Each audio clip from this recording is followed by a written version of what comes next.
একজন দণ্ডিত এবং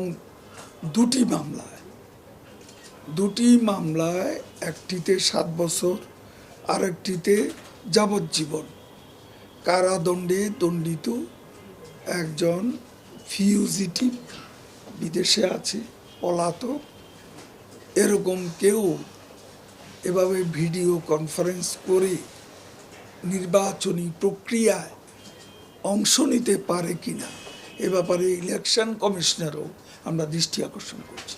নির্বাচনী অ্যালায়েন্স ঐক্যফ্রন্ট করে বিএনপি লেজে গোবরে অবস্থা আছে। তারা এখন কাকে কোথায় দিবে, কে সংস্কারবাদী পাবে কেন, আমরা মাঠে ছিলাম আমরা কেন পাবো না, তার তো রোজ ঝগড়া চলছে। আমাদের এই ধরনের ঝগড়া নেই। ঐক্যফ্রন্টই এখন জগা খিচুড়ি ঐক্যফ্রন্ট লেজে গোবরে অবস্থা আছে।